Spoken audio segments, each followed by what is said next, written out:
Alright, so I just finished watching American Horror Story Cult, and I really liked it. So at first I thought it was going to be a little too over the top with its parody or caricature of certain types of people and in their political whatever. Um, so I was a little worried about that at first, but as it progressed, I really saw what they were doing, and this is probably going to be one of my favorites, next to Coven and Freak Show. They didn't rely too heavily on taking from the other seasons like Apocalypse did.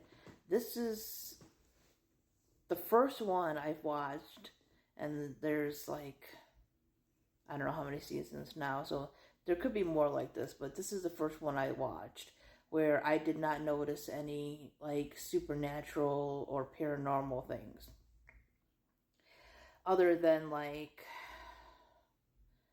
imagination hallucination type things, right? There was like no magic involved.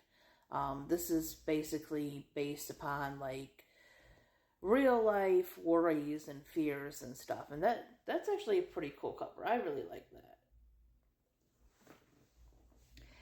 It was a little easier to follow. Of course, there are some really good twists in this, stuff that you really didn't expect, stuff that sometimes seems hard to understand, but then you have to look at it from this perspective and like what this person is going through and all that kind of stuff. So this basically centers around a same-sex couple, and I believe their names were Ivy and Allie, and they have a young son. I think they called him Oz.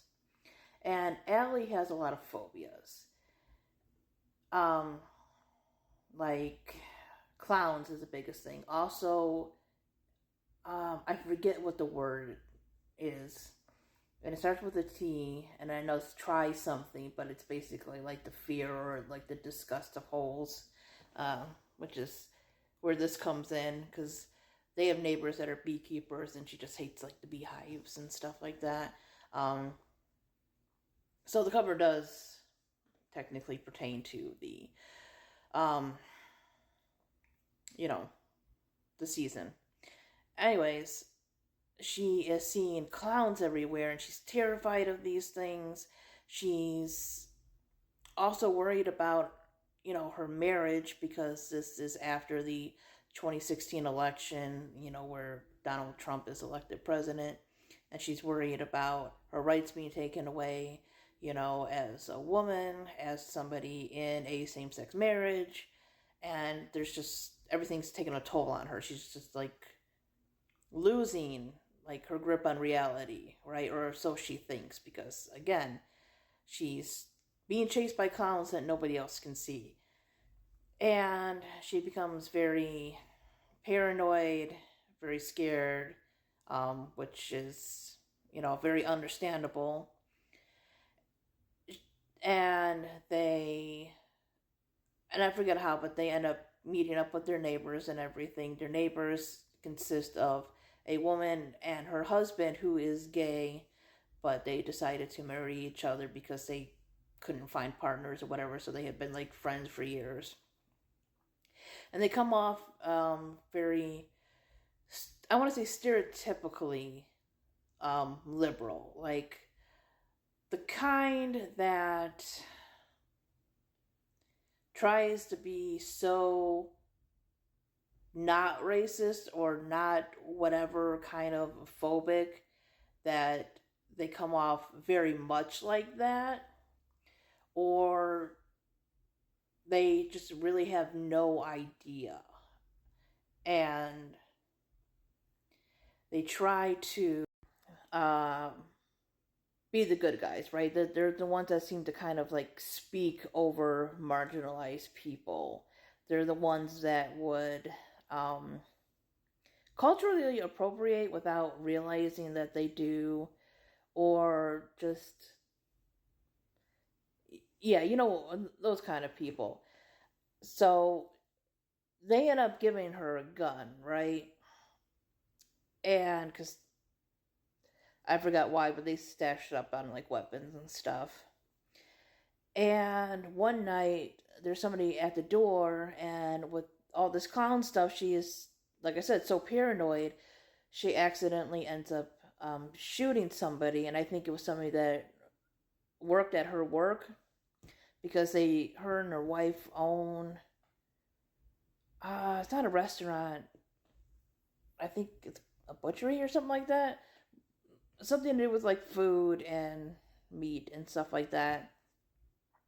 One of their kitchen workers is an immigrant, and I believe that's who it was that showed up to her door, and she accidentally kills him. She doesn't mean to, but she's, like I said, just so scared, and there's a bunch of stuff going on that, you know, she thinks she's being attacked by a clown or something, and she, unfortunately just shoots without thinking and ends up killing the man.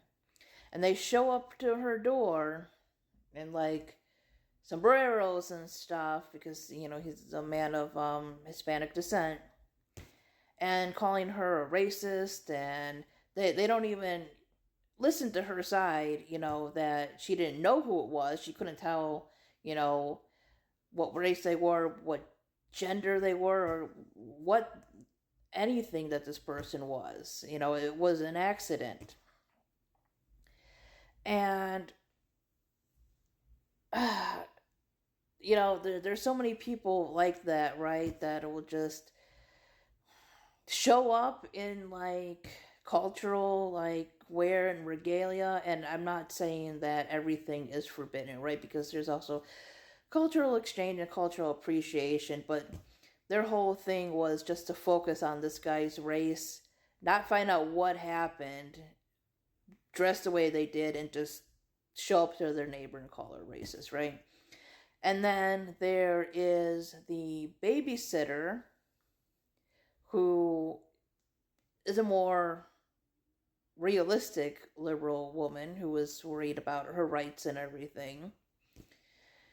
Her brother wants to be on the city council, and he is a Trump supporter. He is one of those people that think the world is after the white man and everything, right? And he becomes this like radical person, and he becomes a very scary person, right? He's very much into cults and cult leaders, and think, they are people basically to look up to, and he is gathering people to harm others to get his way. So I thought the season was really well done. Like I said, it has a lot to do with politics and fear and prejudice and, judgment and misunderstanding, and, using that kind of thing or all those things to gain followers, to twist things, to gain power. And I just really liked it. Like, I liked the fact that it was based upon real life things. And it had different types of people and different types of, like, views and reasonings for why they do what they do, be it good or bad, right? Because a reason doesn't mean it's good. A reason is just why you did it. And yeah, like I said, I really like the characters. I like that nothing was supernatural in this. It was all just like realistic stuff that actually happens. And that's what makes it scary, in my opinion. So yeah, I definitely like this one much better than the last one that I watched. Anyways, let me know your thoughts. Thanks for watching, guys. Bye-bye.